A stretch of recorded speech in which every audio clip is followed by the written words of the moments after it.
Hello, good morning दोस्तों। आप सभी का स्वागत है मेरे यूट्यूब चैनल पे रामदेवरा से। तो जैसे आप पिछली वीडियो देखे तो आपको पता होगा कि हम रामदेवरा पहुँचे थे और एक अंकल के यहाँ रुके थे ढाबे पे। तो यहाँ से अब उठ रहे हैं।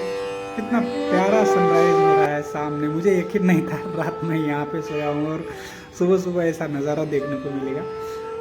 तो बस यहाँ से अब निकलते हैं, फ्रेश होंगे, फ्रेश होके पहुँच जाएंगे मंदिर।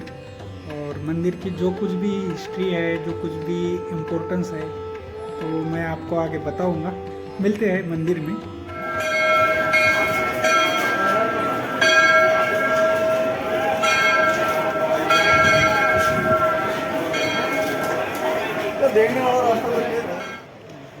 तो दोस्तों अब हम आ चुके हैं मंदिर में और ये है बाबा रामदेव जी का यहाँ पे समाधि मंदिर।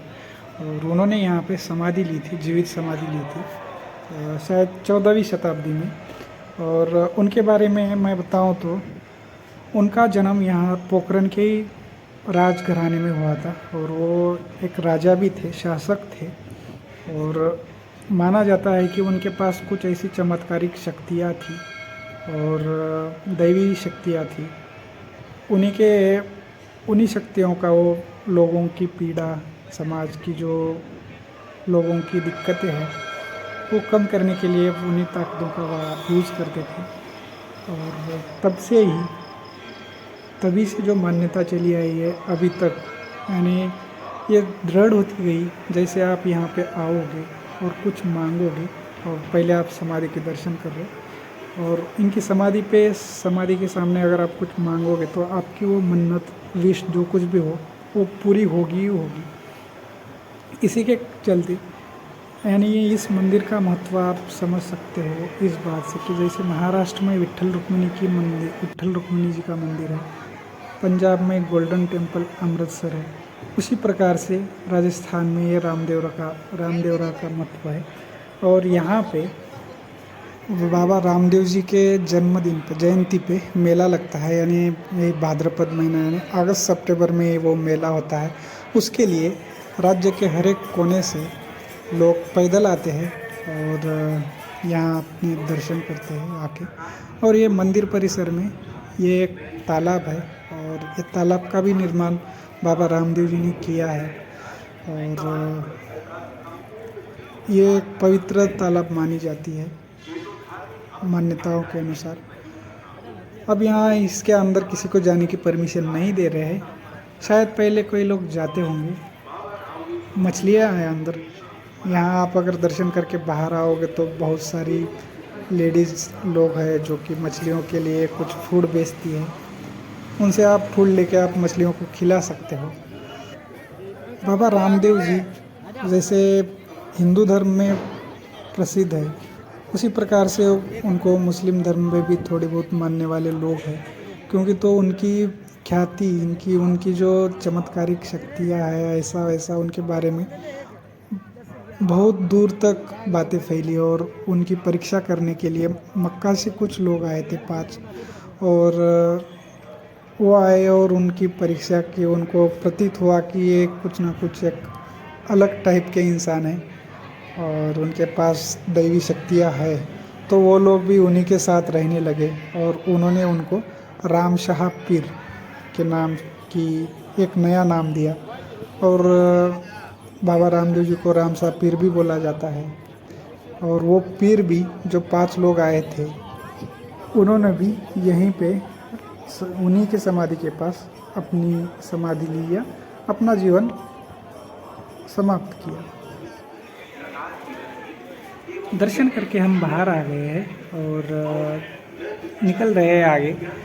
चले जाएंगे जहाँ साइकिल छोड़ी है, मैंने उसी ढाबे पे साइकिल छोड़ी जहाँ रुका था और वहाँ से साइकिल लेके निकलेंगे। लेकिन आप ये मार्केट देखो, यहाँ पे रामदेवरा में आपको बस एक रामदेव जी का मंदिर है। पोखरण से ये 10 किलोमीटर आता है, यहाँ आप दर्शन करने आ सकते हैं। और यहाँ अगर रुकने के लिए आपको चाहिए तो बहुत सारी धर्मशालाएँ हैं। और यहाँ पे मेला लगता है अगस्त सितंबर, यानी हिंदू पंचांग के अनुसार, कैलेंडर के अनुसार भाद्रपद महीने में यहाँ पे मेला होता है। और उसके लिए बहुत सारे लोग, अगर मैं बस थोड़ा मिस किया क्योंकि तो बस जस्ट एक 20 दिन पहले यहाँ पे मेला लग चुका था और बहुत सारे लोग, सभी लोग पैदल आते हैं। चलो अब यहाँ से निकलते हैं। तो दोस्तों अब हम आ पहुँचे हैं पोखरन में और पोखरन से निकल रहे हैं जोधपुर के लिए। जोधपुर यहाँ से लगभग 200 किलोमीटर के आसपास आएगा। हाँ, थोड़ा कम हो सकता है, तो प्रयास रहेगा हमारा कि 2-3 दिन में वहाँ पे पहुँचा जाए। तो देखते हैं क्या होता है।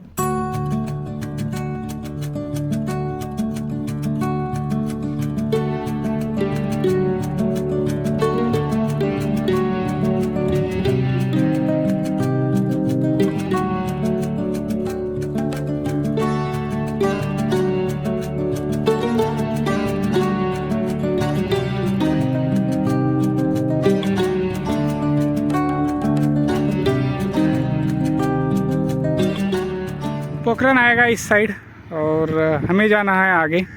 जोधपुर यहाँ से है 165 किलोमीटर, बालेसर है 100 किलोमीटर। और साइकिल ने हमारे यहाँ पे निकाला है काम। लगेज वगैज यहाँ पे उतार रख के इस छाँव में हम कर रहे थे साइकिल रिपेयर। हुआ ये कि साइकिल की जो फेवरेट बीमारी है हमारे, इसके टूटते हैं स्पोक बहुत।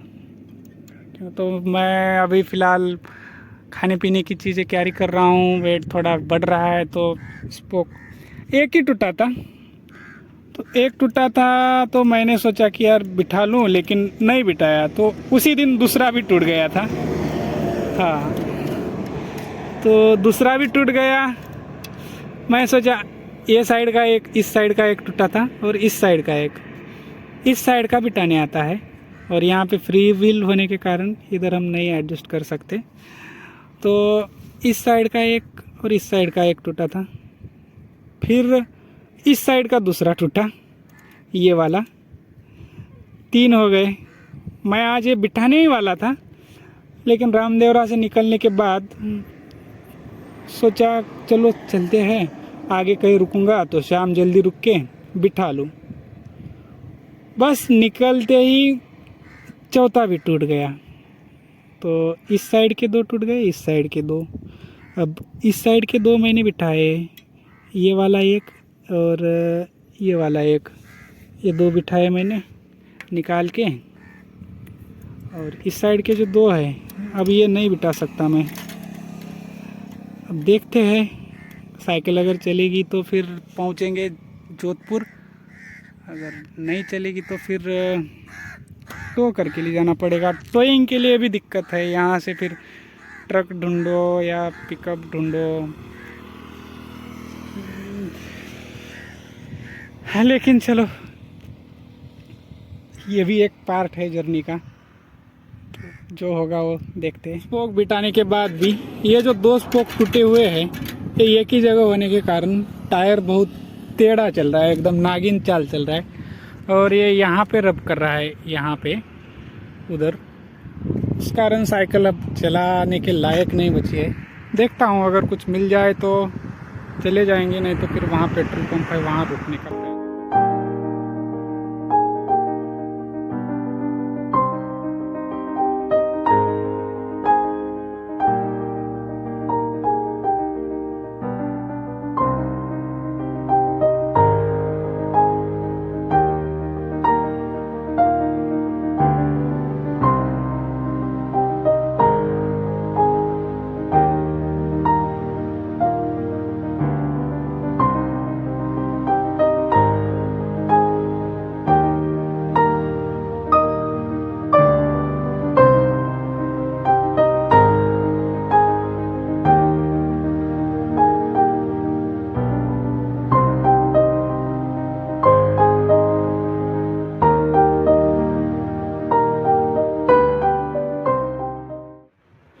हेलो, गुड मॉर्निंग दोस्तों।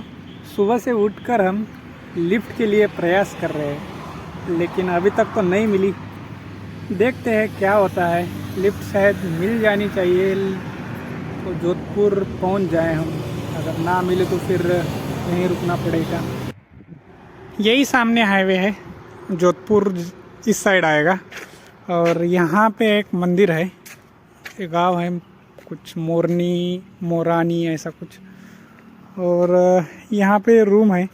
इस रूम में हम रुके थे कल भी और आज भी यहीं रुके। आज हमने प्रयास किया लेकिन हमें कोई लिफ्ट नहीं मिली जो कि हमें जोधपुर ले जाए, क्योंकि तो अभी नवरात्रि का टाइम है और नवरात्रि में बहुत सारे लोग पैदल जाते हैं तनोट माता के लिए, रामदेवरा के लिए, और वहाँ से जैसलमेर से ही बसेस फुल्ली आ रहे हैं लोडेड, तो उसके कारण हमें कुछ जगह नहीं मिली। देखते हैं कल सुबह भी हम प्रयास करेंगे और पहुँच जाएंगे जोधपुर। और एक नई सुबह के साथ हम रास्ते पे इंतज़ार करते हुए बैठे हैं और आप सभी को गुड मॉर्निंग। और आज हमें किसी हालत में शायद जोधपुर तक पहुंचना चाहिए, क्योंकि तो यहाँ रुकने में कुछ मतलब नहीं है। वैसे मुझे लिफ्ट मिल रही है, कुछ पिकअप जा रही है, वो बस यहाँ से 30 किलोमीटर कोई जा रही है, कोई 40 किलोमीटर जा रही है।